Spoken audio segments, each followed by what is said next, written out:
All right, what's up, everybody? What's up, YouTube? Welcome back to the Dirt Road. I'm here with Mike over there. Mr. Rick right here. What's happening, Officer Mike? Forum right behind you there. You guys will never find it. Mike, this was a big election.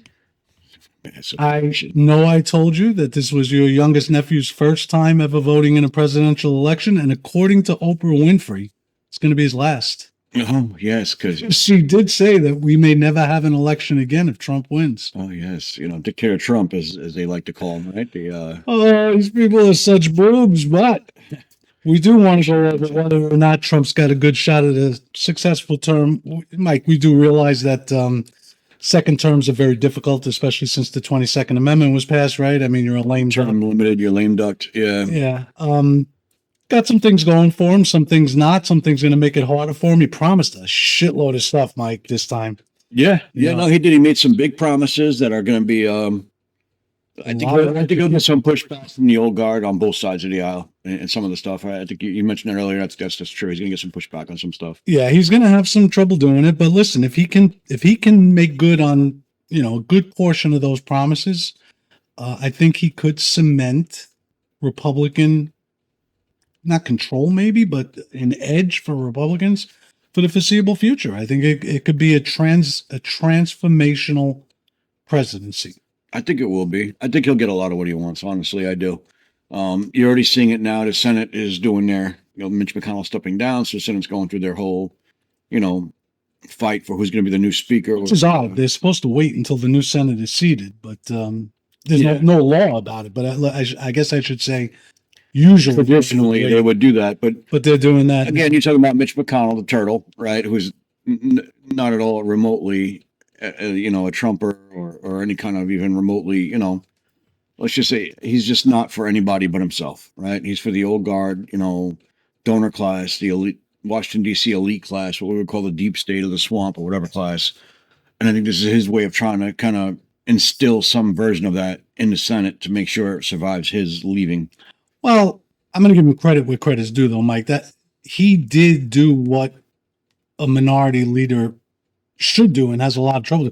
He kept that caucus united through the Obama presidency and through the Biden presidency, which is not easy to do. I mean, he kept people like Lisa Murkowski and Susan Collins voting the same way as, Mike Lee.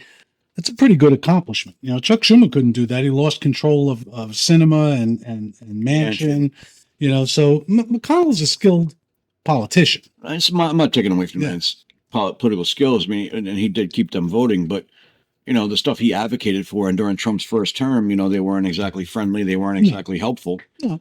When you think that overall you should be, in that position, you should be trying to advocate and work with, what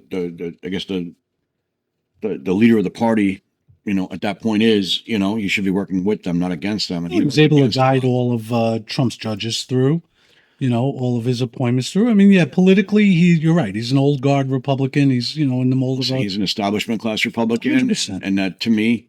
But he was an effective, especially minority leader, when they were in the minority, by keeping them together to oppose Biden.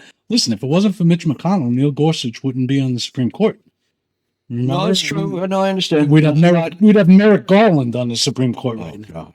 No. That's who would have been there. That's who Obama nominated to that seat. Remember? Yeah, and he blocked it. Yeah, McConnell blocked it. No, listen, he blocked it. He did his job, and I'm not trying to take away from the man in that sense, but I think that his breed of politician has got to go by the wayside because they don't represent actual Americans. They represent corporate interest, a donor class, and a DC establishment class that is completely out of 100%. control. So 100%. And I think that's just as a manifestation of that. It's the DC establishment class trying to kind of plant some kind of seed for themselves to be able to survive the impending storm they see coming in Trump's new, presidency. But I think right now Trump does have, and this is always hard to gauge because everybody who wins an election thinks they have a mandate, but I do believe he probably has a mandate. And when you have a mandate, smart politicians get out of the way and let you do it, I think he does. Yeah, I would agree. And I think that's what, no matter who becomes the Senate majority leader, they're going to have to, at least for the first 2 years,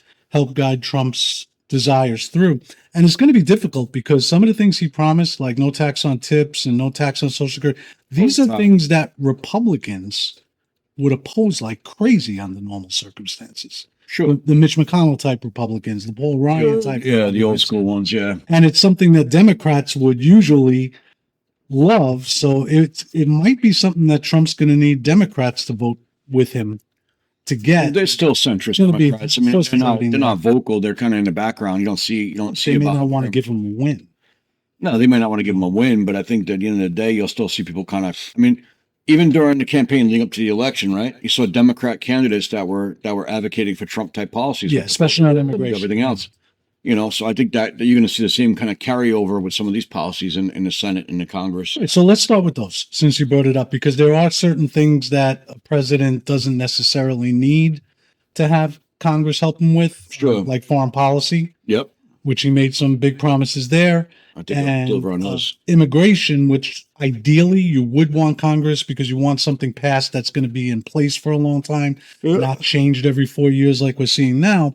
Right. But just as Biden undid much of what Trump had on the border, Trump can undo what Biden did. So I think on that, I think on that he definitely has a mandate.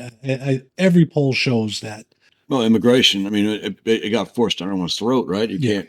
You look at Springfield, Ohio, or places like that, and you're seeing that constantly. I mean, I think across the aisle, across the board, everybody's like, "Wait, no." Even New York City Mayor, Adams. Adams, he came out against it actually over a year ago, Mhm. probably almost 2 years ago now. He said, "We need to put the brakes on." And by the way, if they slap the cuffs on Adams, don't be surprised if Trump pardons him. I wouldn't be surprised. I wouldn't be surprised if he pardons him. I wouldn't be surprised if he pardons him. But what I was saying is that those sorts of things, the things that Trump or any president does have, maybe not unlimited authority, but a lot of authority on, Yeah. I think he'll be able to accomplish. I do think that you're going to Sure. see a big change in the border. We already see a caravan heading up now, trying to get here before Trump gets in. Right, but it's cut in half already, and Mexico's now starting. All of a sudden, since he won, Mexico's trying to start kind of dissuading them now or stop. Well, exactly. That's what I was going to bring Yeah. up. And that's how it's done, and that's where we saw that Mexican leadership just didn't really have any respect for Biden. No, And couldn't really cared less. Whereas with Trump, even with this new Mexican president, she's a protege of Obrador. yeah, And he, even though he's a socialist, but he was able to work with Trump. And, Trump told him, listen, we're going to tariff your ass yeah, if you don't stop this. And that's the type of leadership you got to have. that's exactly right. Well, look, Trump's a negotiator, right? He knows how to negotiate. Obviously, he's negotiated, multi-billion-dollar deals around the world for years and years and years. So that's one thing where you're not really going to beat that guy. You're not bluffing that guy. You're not going to be able to play the game the way that guy will play the game. And he is going to use the economic power of the United States to beat you into the dirt. So, And I think that's one promise that he's going to be able to hold true to. And I think that he'll, again, I don't want to use the word fix because fix means fixed, right? I hopefully he's able to get something through Congress. that's what you want. Actually An actual solution. Right. Not just a temporary Band-Aid, but an actual solution, an actual permanent long-term solution to resolve the issue. Right. Exactly. And that's where you need the Congress. And that's where you're going to have a problem because the Democrats will filibuster that in the Senate, which is kind of interesting because you don't hear Democrats asking anymore to get rid of the filibuster. Have you noticed that? Oh, no. They want that filibuster now. The Senate's 3 to 46 or something like that right now. Something like It that. was just like 6 months ago. They 48 of them, I think, right? Everyone other than Sinema and Manchin was going to vote to get rid of the filibuster. Oh boy, not now. I told you in one of our old videos, I would love right now for some, a wise ass Republican senator like Ted Cruz. Just stand up and say to get rid of the filibuster. 100%. Like on January 2nd, when they come into session, they're doing their new rules. Make that the first rule that he brings up and say, even though, just in a wise ass way, say, okay, come on, 48 Democrats, you said you wanted this. Let's go. We're being bipartisan here. We're going to bring out your policy. Exactly.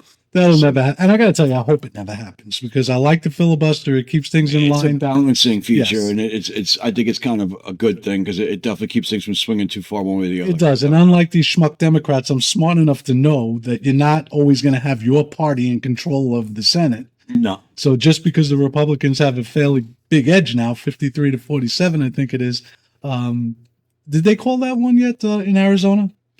they're calling it for the Democrat. They did? There's still like 400,000+ votes to count, and a lot of it's from like heavily Republican districts. So, and she's within striking distance. So technically, so it might change. It might it go might up to it might 53. change. So But at the moment, it's 53-47, right? yeah, and there's shenanigans going on there. There's mysterious votes showing up in the vote count that aren't accounted for. Like there's all kinds of crap going on like that. That's a whole separate issue. But it's gonna, even if they had 54, the Democrats could still filibuster any immigration Because you don't deal. have the 60 or whatever that So- you need to break the Right. filibuster. So unfortunately, it is going to be just all up to Trump to use the executive powers that he has to at least deal with this for 4 years, which is the best. You know, if that's the best we can get, that's the best we can get. But I do think that that's a promise he'll be able to keep, and I think he will keep. The other one that a president has, you know, again, not unilateral, but pretty close powers with is foreign policy. Sure. And Trump made a, you know, it was kind of like his promise to have Mexico pay for the wall. A little bit of hyperbole, but when he promised that he's going to solve the war in Ukraine in 24 hours, well, 24 hours has passed. He said he was going to do it as president-elect. But he is already starting to do something that Biden would not do, which is, Get both sides talking. Yeah. Get them to the table. and just to communicate with Putin, the fact that Biden has not spoken to Putin since 2022 is atrocious. I don't care if you think the guy's, you know, in the new coming of Hitler or not. He's still the president of a very, very powerful Russian country Federation. Yeah. with a lot of nuclear weapons, Yeah. and you have to work with these people. These are world powers you're talking about. You have to be able to sit down at the table with them, regardless of whether you're ideologically, you know, opposed to them or not. You still have to be able to sit down and have these conversations. That's what the president's there to do. That's Sure. why they have to be as strong as they are. And, you know, there's been no conversation. There's not even been an attempt to try and stop the dying. No. And, I mean, Trump wins the election. What happens? He's on the phone with Zelensky, with Elon Musk on the line as Mhm. well. Brilliant move. And then you have him, you know, Putin immediately, you know, signals he's ready to sit down and talk, which he has. In Putin's defense, he's been signaling for a long time that he's ready to sit down and talk about this. It's been our side and the Brits and some others that have been blocking that kind of conversation. From the get-go. Yeah. From the very Well, beginning. because the neocons want the war, right? They want course they want to spend the money. They want to rebuild Ukraine. They want all those little contracts they and do. money. It's sick. It's really twisted. And again, this is not about being, you know, pro-Russia. Again, history's not always just about good guy, bad guy. Yeah, No. he was the bad guy in this situation, 100%. He invaded a country that was not about to invade him. He's wrong, but it still happened, and things have to be dealt with. And instead, what we have now is Russia, China having this friendship now. They call it an unlimited partnership. That should have It's- never been allowed BRICS to happen. alliance, yeah. Although Trump wins the election, immediately Russia says, okay, they'll sell their oil and gas on the U.S. dollar, so they're back to the petrodollar. Oh, I didn't read that yet. Yeah, he announced he would go back to the petrodollar. So If the sanctions are lifted, I mean, they're not allowed to sell it now. right, if the sanctions will be lifted. I mean, that's his bargaining chip, right? He's saying, okay, I'll use the U.S. dollar if you lift the sanctions. Still Oh, a good yeah. thing for the U.S. dollar, though, because it puts it back into a much stronger position on the world stage. Yeah, I don't know how the people and the other leaders in BRICS are going to look upon that little shift there, if that's true, because Yeah, you're kind of screwing Africa, that big guy. You know, all the other countries that jumped on board with your little alliance there. but no, that's a smart bargaining chip on Putin's part. If you know, to say well, Putin's an extremely we won't intelligent stand in the guy. way of that, because that's, you know, the fact that the dollar is the world's reserve currency Yeah. is the only reason our national debt has not destroyed us, right? I mean, Well, yeah, absolutely. Absolutely. Because the dollar, the fact that the U.S. uses us as a reserve currency makes the dollar be valuable regardless of what we do to it. Exactly. The dollar's going to be valuable. I mean, we can push inflation to a pretty crazy degree and still be able to kind of maintain somewhat because it is a reserve currency. You know, but you know, we're probably close to that right now. Not the inflation part. We're nowhere near the inflation part, but just with the amount of debt we're carrying right now, we might be close to breaking it, but not quite there yet. But as long as the dollar remains the world reserve currency, we'll probably be all right. So that is a good bargaining chip. I didn't Kinda like read that. having That's very interesting that Putin would say that. It's kind of like having a safety line at the brink, you know. You're kind of hanging over the edge because a safety line hanging on. Yeah, it is. It's the only, again, it's really the only reason that, and I guess, you know, the fact that interest rates are relatively low. They're higher now than they were a couple of years ago, but they're still relatively low. They just cut their rates again by a quarter point. So, Yeah, but you can't survive forever on the hope that interest rates stay low and that the dollar remains the world's reserve currency, and just keep going more and more into No, debt. you've got to have a much more robust, strong economic plan, and you got to have much more robust, strong, you know, market, economic stance on things, and the stance we've had economically, we've been a disaster. The overregulation and destruction of American business is profound. But I didn't read that Putin said that. That's interesting. Maybe you could forward me that article later. I'd be Yeah. interested to see that. But Trump's people, not Trump, did throw a quote unquote peace proposal out there. It's a starting point. It's something Putin would never agree to, I doubt, especially since right now at the moment he's got the upper hand in the war. But the proposal was accept Crimea as Russia. The areas that Russia now occupies, they continue to occupy. There would be an 8-mile DMZ, kind of like on the 38th parallel in Korea, with British, and I don't remember the other country, but British and another country being quote unquote peacekeepers. And the other part is that there'd be a 20-year pause in talks of Ukraine going to NATO. I don't know how, the Ukrainian people would feel about that or not. I have no idea, but I will tell you this. I don't think there's any way that Putin accepts any NATO forces as peacekeepers or not on Ukrainian soil. I think he'll continue to fight. Yeah, And- no, I wouldn't either if I were him, no. Unless it's 100-year hiatus from talking about them going into NATO, I don't think he's going to accept that either. So, listen, you start negotiations with what the other side's not going to accept, right? You start where you would love to be, and then you let them kind of drag you to the middle somewhere. Right, because just like Putin, his proposals now are things that would never be accepted by Yeah, the West. yeah, that Ukraine never be allowed into NATO, and that all the Ukrainians get out of all those 4 oblasts that they control right now. And it's just not going to happen. So somewhere in the middle, they'll meet, because they have to, because Trump is exactly right. The dying has to stop. And Mike, what's so interesting? I was thinking about this the other day, not just with Ukraine, but it's because of Ukraine. I was thinking about this. So many of the wars that America's either been in or involved with since World War II have ended in a way that they could have ended thousands and thousands and thousands of lives earlier. sure. Right? Like even with the Korean War. Yep. The North Koreans pushed all the way down to Busan, almost took over all of South Korea. We get involved. You have MacArthur's Landing in Incheon and everything. We get them back up to the 38th parallel. Could have stopped there. Didn't. Continued north until we finally got the Chinese to say, well, enough of that. You're too close. They get in. And we have 3 years of just massive amounts of death, massive amount of destruction. And then again, they settle on the 38th parallel, which could have been settled on in 1951, right? Yep. And it seems to be this way with almost every war. We just continue it and continue and continue it, and then end up settling at a point that we could have settled way before. So they could have settled on this stuff with Crimea rather, and NATO right from the beginning. Well, yeah, but you'd have to have had an administration in place that was willing to sit down and put both sides to the table and say, okay, enough. We're not doing this. Here's what we're going to work out, and then work it out right then and there. Right. But you had an administration that didn't want any part of that. They No. wanted the war, right? You had Lindsey Graham, dirtbag, amongst many others on both sides of the aisle that wanted this war and wanted it to keep going, just like they liked the war on terror, just like they liked all these other wars that we get into these forever wars. That's like the big business right We now. wanted to continue this. There was even a time when the Ukrainians had the Russians on their heels. Remember when they had taken back a bunch of their land in the fall of 2022? They could have negotiated a peace there and gotten probably a better deal than they're going to end up getting now, Sure. had they just stopped at that point. But there always wants to be this continuation. And the weird thing about this war, though, is that this administration doesn't even hide the fact of its goals. It says things out loud. It says that this is a quote unquote relatively inexpensive way to degrade the Russian military and Russian power without losing American lives. I don't understand how Ukrainian mothers and Ukrainian wives can hear something like that and accept it, because the Russians, the Ukrainians degraded Russian power. That will be rebuilt. You can't bring the lives back that have been lost.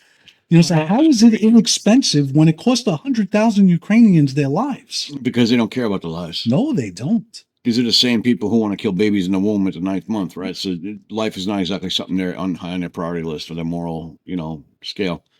And then you couple that with the fact that how much money they're making, Of course. there you go. But Trump, I And do Ukrainian believe, mothers- cares about those lives. Oh, he absolutely does. And Ukrainian mothers, as much as they care about their sons and the wives care about their husbands, they have a leadership right now that he's a dictator. Let's just call it what it is. He's Oh, yeah, suspended all 100%, elections yeah. and everything else. He's just stayed in power. He doesn't care about their husbands, about their sons, at all whatsoever. He cares only about his own ability to be in charge, to be the one, to be able to kind of push whatever agenda he wants. So one of the things that needs to come out of this peace deal is Zelensky being, thrown the hell out of that office. Yeah, I don't know how I feel about that. Maybe, I find it really kind of hard to blame him because so much of this was our doing. But No. Without a doubt, he's a puppet, and we orchestrated the entire thing. Look, if he thought he could win an election, he'd have an election because they should have an election. I mean, we had elections during the Civil War. I said in one of our other ones, I mean, Lincoln held an election during the Civil War that he was convinced he was going to lose. Sure. And he still held it, right? So all these people who love democracy so much don't seem to care that in Ukraine they don't have it. But I do think Trump really does care. When he says, we have to stop the dying, Yep. I think that really is what's on his mind. Yep. And by the way, I'll give Barack Obama the same credit. Barack Obama didn't, and Trump was the one who started sending these lethal weapons over there. Barack Obama didn't. He sent bandages and blankets and stuff. Yeah. He sent humanitarian aid. He said, all right, you guys want to fight? We'll help you out here, help you with medical shit. Right. But we're not going to help send the killing. weapons. Yeah, we're not going to foster an environment of you killing each other. Right. Exactly. So I do think that there's good signs here that Trump is putting out those proposals. Like we said before, that he also said he's not going to have a Mike Pompeo or Nikki Haley in his administration. So in the last administration, he was controlled by the neocons. Even though he ran on peace, remember, he did surge in Afghanistan. He didn't start any new wars, but he did surge in Afghanistan. He did send lethal aid to the Ukrainians. These were things he was convinced to do. I would imagine against his better judgment, but he did it anyway. I don't think he's going to make those mistakes this time. Not at all, no. Listen, he learned a lot of lessons, right? And he had 4 years in between his first administration and this one to sit back and truly look at the lay of the land and figure out who really is for what he's trying to do and who's really against what he's trying to do. And that's why you see this administration he's building, right? He's got Tulsi Gabbard on board. He's got RFK Jr. on board. He, obviously not, hardcore neocons. No, not right. Yeah. So, and Elon Musk, again, probably as centrist as you can get with Elon Musk, so he's bringing these people into his inner sphere that are very much against these kinds of things and are very much for like an honest, moral kind of governance. So I think you're going to see a dramatic difference in the administrations from. I hope so. Now, what about the other big, there's many, but the other big one at the moment, foreign policy issue, is the Israel-Hamas / Well, I mean, look, Hamas already came out as soon as he got elected. Hamas said, okay, it's time for a peace deal. As soon as he got elected, Hamas was all of a sudden all for a peace deal. Because I think they realize that Trump is not the guy that you play chicken with. Because if he says he's going to bomb the shit out of you, he will bomb the shit out of you. Yeah, but what would that peace deal look like is what I'm wondering. Hamas is, I don't think they're going to just agree to go away. No, they're not going to try and save themselves in some fashion or form or another. And I don't see Netanyahu wanting to end this war right now. I don't think they will. To be honest with you, I don't see Israel ending the war right now. They might scale it down a bit and make it more about, precision strikes or precision targeting of like certain individuals or whatever. They might scale back the actual ground invasions and things like that. But as far as hitting Hamas or Hamas's leadership or hitting a certain like organization's leadership, they'll definitely do that. They'll definitely keep doing that. I think personally, I think Trump will try to kind of pick up where he left off. Trump was, he was extremely pro-Israel, probably, one of the most pro-Israel presidents we ever had. Without a doubt. But he was not distrusted by the Arabs. That's the funny thing, right? That's kind of the ironic thing. Yeah. So he does have the trust of those countries. I think, and again, I don't know, that he's going to try to push Saudi Arabia into the Abraham Accords with Israel and try to isolate people like Hamas, not destroy them, isolate Iran. Yeah. Because remember now, China helped Iran and Saudi Arabia have kind of a rapprochement there. They got back together a little bit.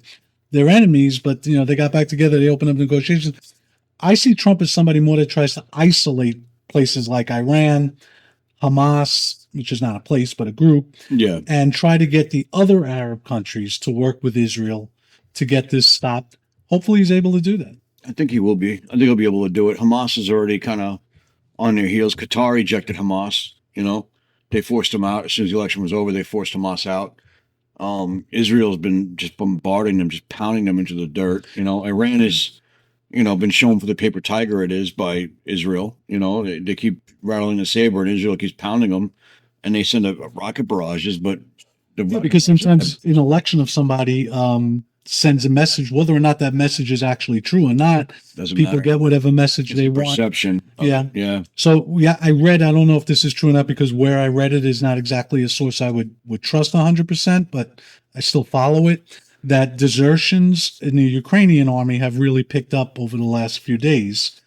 Because why die for something that you think you're not going to get, right? So now that they think that Trump might step in and stop all of this, why risk their life? I get that, right? So we saw like after Lincoln was reelected, there was a lot of desertions in the Confederacy, right? Because they thought they'd have a better shot with McClellan. So sometimes you just get that perception, and that's the way things end.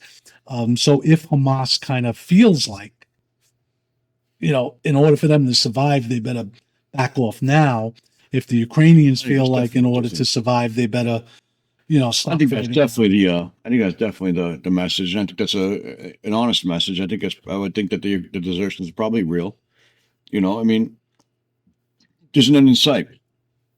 These guys are fighting in trenches. They're fighting in these, areas are, they're dying for a cause that they probably don't even understand at this point what the hell it really even is. They just know that they're having to go there and fight and die. Yeah. So, I can't see them being that motivated to fight to begin with, and then having the thought that, oh shit, this will be done in a few months anyway. All I got to do is go hide for a few months. Yeah, exactly. So, again, sometimes just the election of somebody alone can really change dynamics. Yeah. Now, what about the more political things, the things that he can't do on his own that he promised, like Taxes the and things tax like that, sort of sure. things, and no tax on tips, overtime, Social Security? What do you think of that sort of stuff? You think he'll be able to get that done? I think it'll be some finagling. I do. I think it'll be some finagling. Now, I do think that's a New York word. You might have to explain. finagling. So some horse trading might be a Yeah, better way to put it. horse People trading. out there, and so I think there'll be some negotiations on stuff like that. I think he'll get it through. I do. I think he'll get it through. Why and how? Explain. Well, I think he'll get it through. I mean, he's got a Republican Congress, Republican Senate, Mhm. So he's got the kind of the base that he needs to kind of build off of to get these things done. Now, that being said, you kind of have to bring some of the Democrats at least over to your side to be able to get these things done and kind of push them through, especially in the Senate. Yeah. Well, But actually, no, because these are this could be part of that reconciliation package because they get that once a year where you don't have to deal with the filibuster if it's a economic program. yes, that's right. So it actually Forgot about could that, get yes. through without the filibuster. Okay, so I mean, I think he'll get it. I think he'll get what he wants. I think that there's enough of a mandate, and I do think there's a mandate for the American people. Yeah, I actually wrote that down. I want to talk about that later. So Yeah. you brought it up. Tell me why you think this is a mandate. The popular vote in the electoral college, and 90% of counties, shifting to the right. The amount of people who came out across the demographics and spectrum to vote for him and the policies he's advocating for, I think it sends an extremely clear signal to any politician, regardless of your party, of what people actually want and what they want to see. So I So think what motivation would the Democrats in Congress have to help Trump keep those promises? Well, I mean, think about it. If you're a Democrat and you get on board with something like that, like let's say, you're not necessarily endorsing Trump, but you're saying, we don't necessarily endorse Trump, but this policy is still a good policy for our constituency, for our membership, for our people, for our communities or whatever. There's so much spin you can put on that, you know what I mean? To make yourself, stronger as a politician if you're looking to be reelected. But they got to get something in return, obviously. They're going to listen. There's I always think riders. that would be There's the always appropriate going tax rate. Yeah, well, absolutely. You know. They're gonna, but I mean, Trump in his first term, he was trying to when he lowered the corporate tax rate, he had asked for 15%, and they went, I think, into like 20 something, 20%. 20, I think, somewhere. 20. And he said 20-something. when he's asked about it, he said, I asked for 15 because I wanted to get it to around, I wanted to get to 20. He's like, if I got 15, that'd be great, but I got to 20. Yeah, well, that's the old Reagan maxim: 80% of the loaf of bread. I'll come back for the other 20 some of the time. Exactly. So that's exactly it. And I think that the same kind of horse trading stuff will go on right now. He's a negotiator. He knows how to negotiate. I think he'll be able to get most of what he wants done pretty quickly, pretty easily. So, in my opinion, and again, I don't know, obviously, I think he's going to have more trouble with Republicans getting those no tax on tips, no tax on The old guard Republicans. Yes. Yeah, because that's not their thing. That's not supply side. That's not trickle down. That's actually a Democrat way of thinking, right? More money in your pocket, build the economy from the bottom up. Is that's going Republicans back like to to see it FDR. trickle down, right? Yeah, so to me, when I think of people like Rick Scott and the way he feels about Social Security itself needing to quote unquote be reformed, I can't see him, especially if he becomes majority leader, going for no tax on Social Security payments. I think that's going to be the difficult part. He would have to grab a couple of those centrist Democrats, and maybe the rest of the Republicans who see, because it's the Republicans who have to fear going against him if this truly is a mandate, right? Because they're the ones who The will pay. Republicans have a bigger price to pay if they go against Yeah, him. because their voters So will. I think the Republicans will get on board. For the most part, I think they'll get on board. I'm sure there'll be riders or there'll be, there's always the pork, like they try to put in there. Yeah, the finagling, right? It's so stupid. Now, I do think he gets it done, though. Even like Rick Scott, I think is probably the better choice of the ones kind of going for leadership right now. Anyway, though, out of the three that are more or less going for it, I don't think Thune or Cornyn is very good for anybody. I think I was talking about this. I don't even remember if we were talking about it on this video, but I know I was talking to you upstairs. I'm more interested in, you got to be a vicious politician to be a majority and minority leader. You got to be able Well, to you gotta be able to whip up the support and keep Yes. it in line. You have to keep them in line. Yeah. So I don't know. I hope Trump stays out of that. I mean, he shouldn't get involved in who the Republican leader is in the Senate. I would hope he stays, he's got other things to do now, build his cabinet and everything. But I don't know. I'm not a big Rick Scott fan. I still blame him for the 2022 red wave not materializing because a couple of weeks before the election, he decides to throw this commercial up nationally that we need to reform Social Security after Trump tried so hard for years to get this stigma away from Republicans that they want to, change Social Security or harm Social Security. And I didn't like that. So I'm not a big fan of Rick Scott, but whatever. I mean, as long as he's able to keep the conference in line and help Trump get what he wants, good. That's really the job, right? I mean, that's really what it is to kind of bring about what the overall mandate is, and that gives a mandate. But listen, I think, Rick Scott's an astute politician. I don't think he's stupid, and he's got to be looking at the same numbers we are, and he's got to see the mandate that's being placed upon everybody as much as we are. So, Well, I think he was stupid in 22 for doing that. oh, I think so too. That was a bad idea. It was a horrible idea. But 22, there was a lot of reasons why 22 went the way it did. Of course. You got to get into look at this race 24. McConnell. Where does McConnell put the Senate money into the Senate races for? He puts it behind these old guard establishment types, that nobody wants or likes. They still flipped the Senate. They went from minority to having a minimum of 53-47. The ones who flipped the Senate were ones who never got a dime from him. Right, whatever. But they still did flip it. So if you want to say he helped or didn't hurt, one or the other. No, he hurt, if anything. But you know what? I can't. we'll see. I don't like the guy. I think he's. I'm not crazy about him either. I just like I think that they're a throwback to a different time, and I think they're I a agree. throwback to a different type of politics that just doesn't work now, and they don't realize it. They don't see it. They see the world the way it was maybe 30 years ago. And they don't see the reality of the landscape anymore, and they're making critical errors that cost us a lot. Well, I agree with you 100%, Mike. You know that. I'm on board with you on that. That's the wing of the Republican Party that I never liked, Yeah, but I had to vote for because the Democrats were just worse. yeah. Who knows and vote for him because I like There's that the Trump alternative. has changed that. And like I said, I think Yeah. if there's a mandate, the mandate is on Republicans now that this is Trump's party. you're absolutely This is right. no It's the longer Republicans. Mitt Romney, Paul Ryan is no longer their party, Mitch McConnell. I just said I give Mitch McConnell credit because he did his job as minority leader, keeping a pretty diverse group of Republicans. Like I said, everything from Elisa Murkowski, Susan Collins, liberal Republicans from New England, in line with people like Mike Lee. That's not an easy thing to do, So he was able to do that, and he was able to get all those judges through. So I'm just giving him credit where credit's due. I'm not saying I like his. No. And he deserves credit for those things. He does. He deserves credit for those things. But just in like the 22 and 24 races, like just that was to me like, I guess that's just the most obvious point that I can make about how I think they were just so out of touch. Yeah, I don't know. So- I think I disagree with you. I mean, I just don't think, when you put up candidates like Dr. Oz and Herschel Oz. Walker, and I know you like Carrie Lake, but I just don't think she's a good candidate. You put those kind of people up, I just don't. I don't know. To me, I don't blame Mitch McConnell as much as you do, but whatever. We'll agree to disagree, and I don't know who's right There you or go. wrong there. But But getting back to what he's able to get done, I think he gets a lot done. I think he'll be able to get a lot done. I think he's. are we talking Trump. about? I thought you were still Trump's- talking about McConnell. I'm sorry. Yeah, no, I jumped on you. Yeah. So I think Trump will be able to get a lot of his policies through, a lot of his things through. Is he going to get exactly what he wants? Probably not. But is he going to get close? I think so. Yeah. All right, so let me ask you this question now, because I don't really know the answer. So let's say Trump does get these: no tax on tips, no tax on Social Security, no tax on overtime. Yeah. Wouldn't that increase inflation? I mean, aren't you putting that much money into the system, that much more demand for whatever the supply is? Could he actually shoot himself in the foot with that stuff and actually increase inflation, especially if interest rates keep going down? Can you foresee maybe an inflation problem that could hurt him? It could definitely, absolutely. So economically, you could because you're putting more money into the Right, economy. right, because So this is not basically- trickle down. This is money in people's pocket that they're going to spend. Right. So you could cause inflation to rise.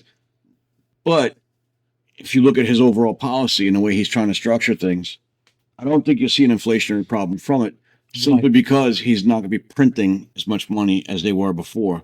So the problem we have with inflation over the last 4 years was the amount of money that Biden's administration was printing, right? The Fed was printing tremendous amounts of money because they were spending tremendous amounts of The money. Fed could still do that. They're independent. Well, they could, but that's another thing. That's no part of his policy program, right? It's to kind of rein that back in again. Well, That's why I don't think that's Elon- going to be successful, though.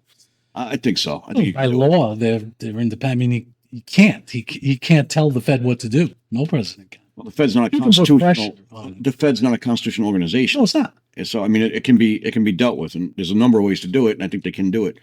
But that's a whole different bag of crap. Honestly, I think it'd be ugly. Honestly, I'm not disagreeing. I think it'd be very ugly. Yeah. But just getting back to the pure inflationary part of it, so the Biden administration was spending trillions of dollars that we didn't have, right? So the Fed was printing trillions of dollars that we didn't have to keep up with that. 100%. Absolutely. So if you're putting more money back in Americans' pockets, but you're spending less money in the Fed, so you're reducing the amount of government spending, you're reducing the amount of government, organizations and personnel, headcount, whatever you want to call it, you're almost kind of not balancing things out. You're actually kind of decreasing a bit in what's actually needed to be able to be printed.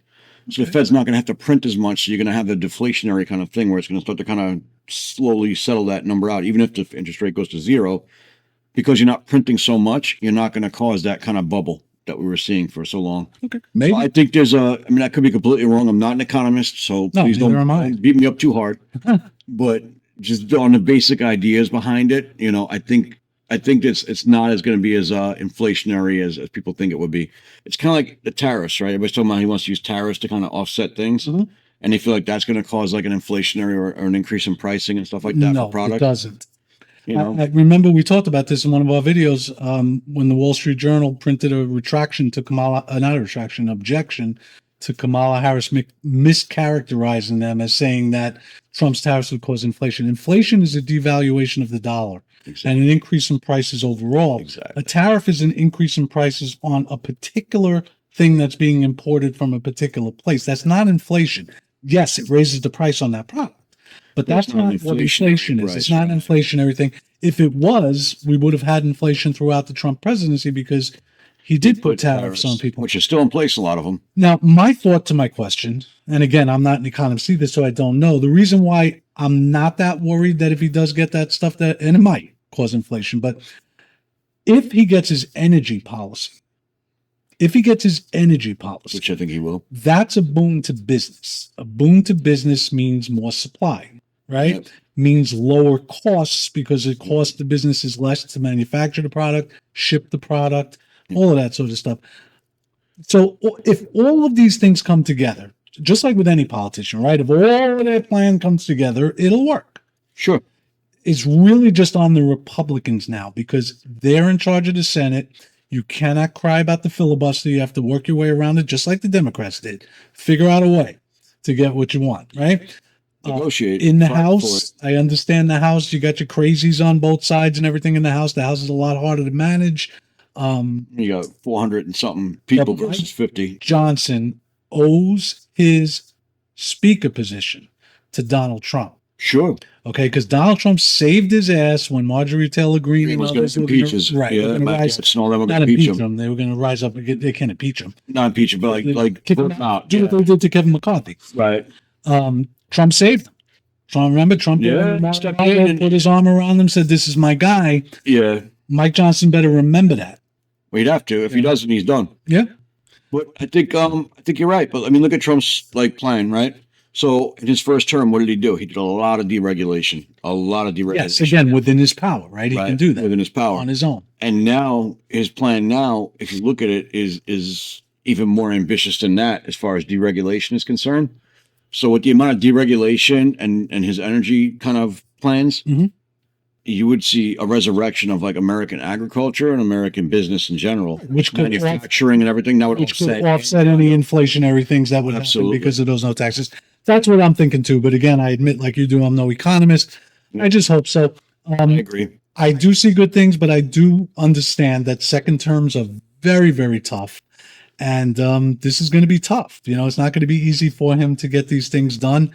But I just don't see how anybody could think it can be worse than what's been going on the last 4 years. Oh no, it could definitely be not worse. Even if he just solves the immigration and foreign policy issues, that's enough, right? Because he's got the power to do that. He can do that. Those are big promises kept.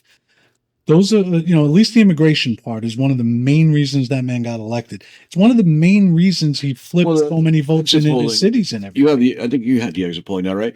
Exit polling. What was it? It was economy and immigration were the two things everybody Yeah. talked about. Oh, both did I sides. say inflation? I meant immigration. I'm sorry. No, you said immigration. Oh, I yeah. did.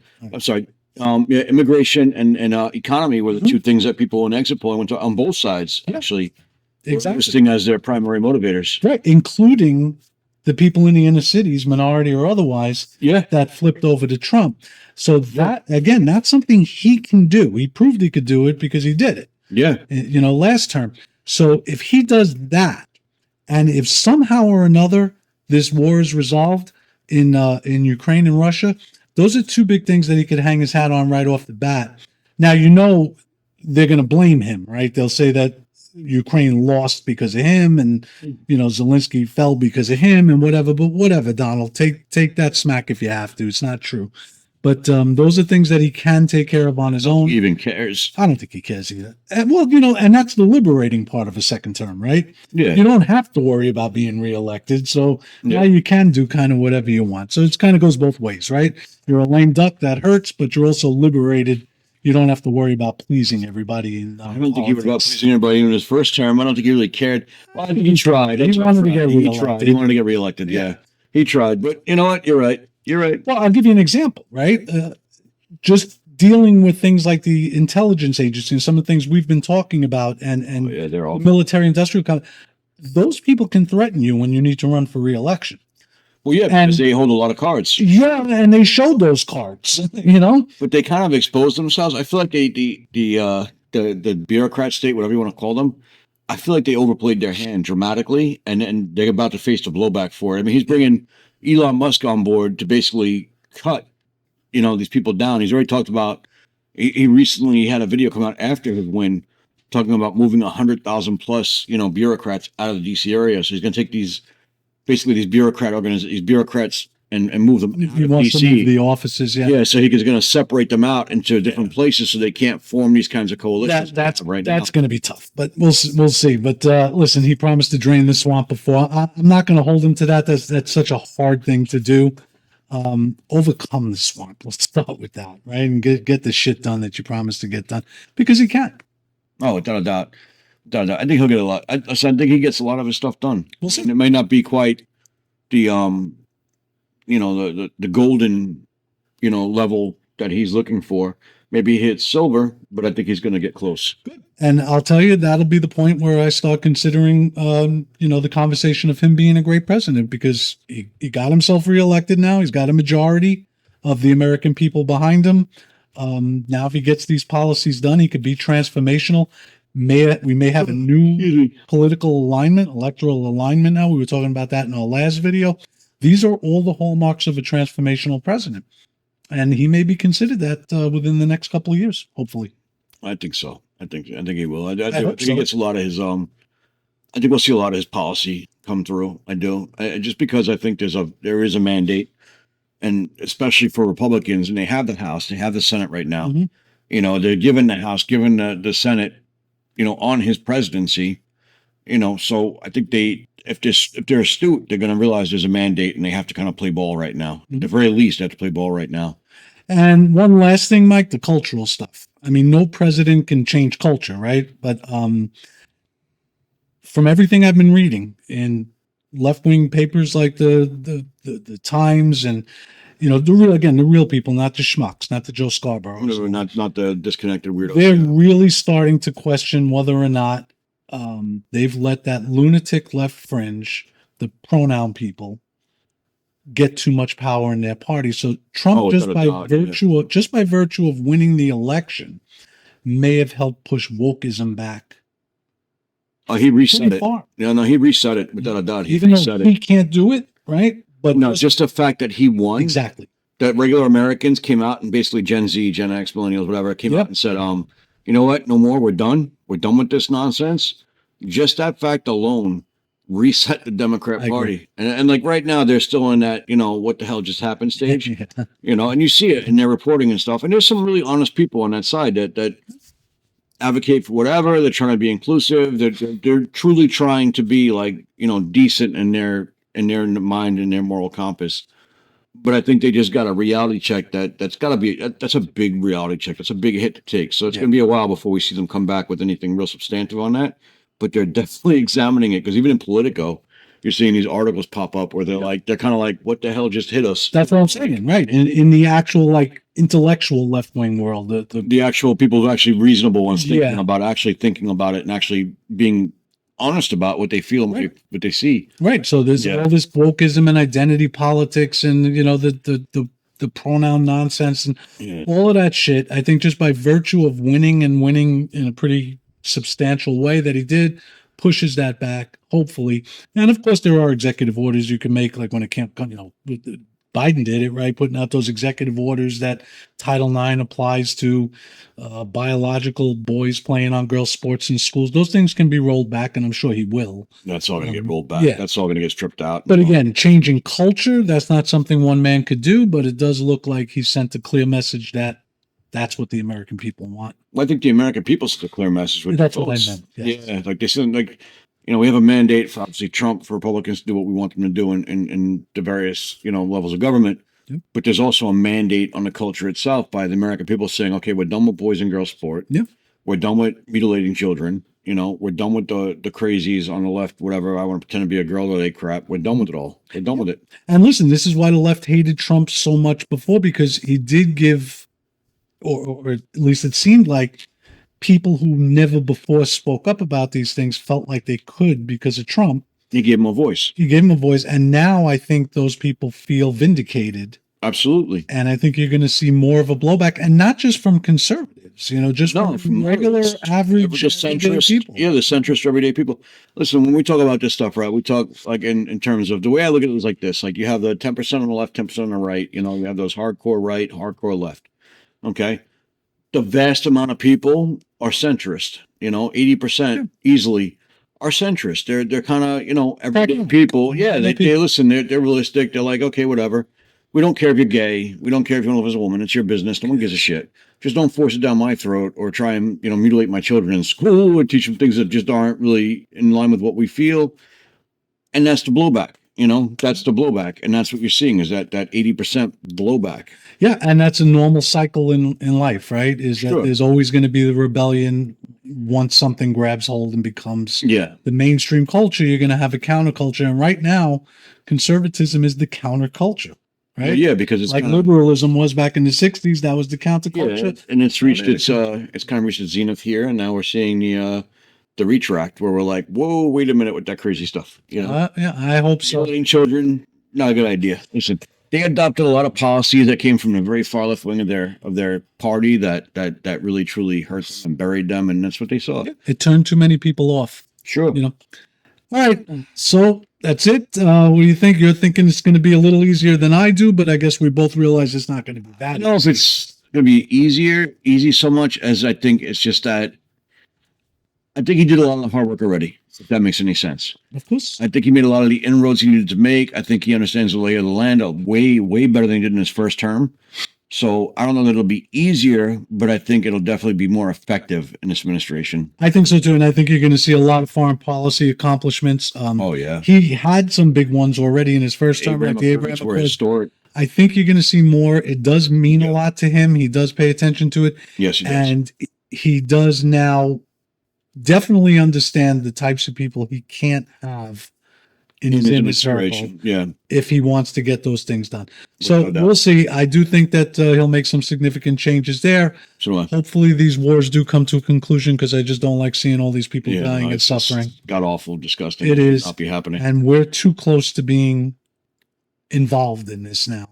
Well, yeah, you're on the brink of World War III because It- you have so much. I mean, look at all the wars all around the world and all the saber rattling. And it's Yeah. we got to step back from the brink, stop the dying, get to a place where we could all start talking again and get this thing kind of moving forward. And listen, I do think personality matters in foreign policy. I mean, Without doubt. there are things you can't prove.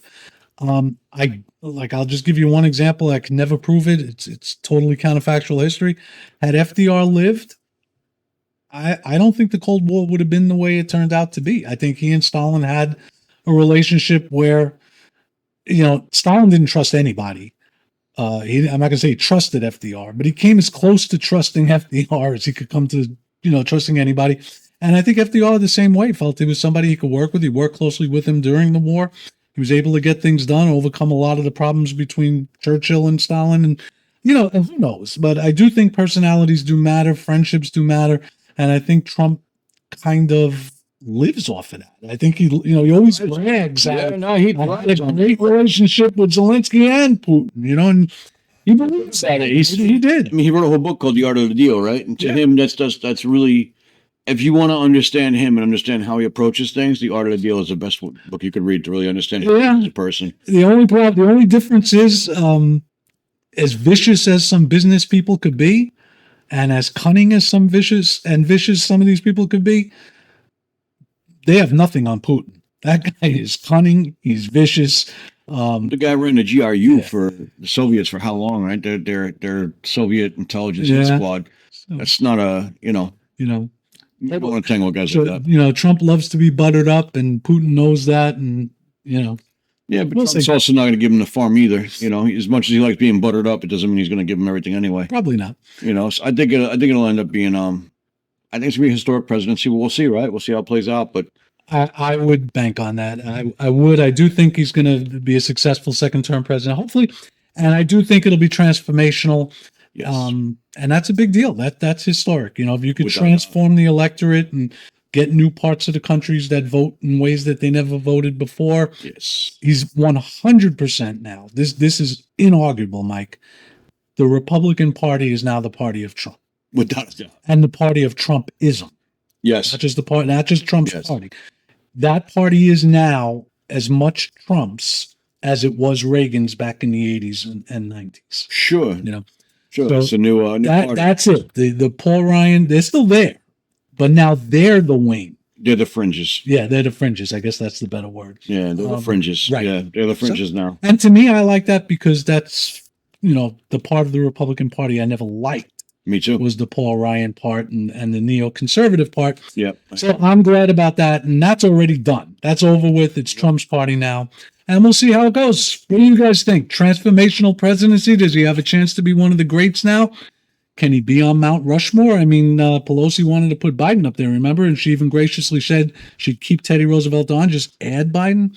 So maybe now we could add Trump. Pelosi. Gotta love her. She got rich Cheaper. being a freaking congresswoman from San Francisco. Yeah, God bless her. there's a lot of them that did that, unfortunately. Join us next time on the Dirt Road, guys. Like, comment down there. We'll have a conversation with you. We do Yep. love doing that. Get in those comments, get on here, share this, like this, share it with your friends, get this conversation growing, help us grow this channel so we can actually have this conversation going out further and further. Because we honestly want to hear from the whole spectrum of politics so we could have this honest conversation, this respectful conversation with everybody, Yeah. whether you agree or disagree. I don't love disagreeing. Listen, I find it boring having a conversation with somebody I agree with all the time. No more echo chambers, right? We got boring. in the echo chamber crap because that's not helping anybody grow or helping anybody move things forward. I So, love a good political argument. so help us out. like, comment, share, subscribe, do all those good things, and we'll see you guys on the next one. Good night. Good night, guys.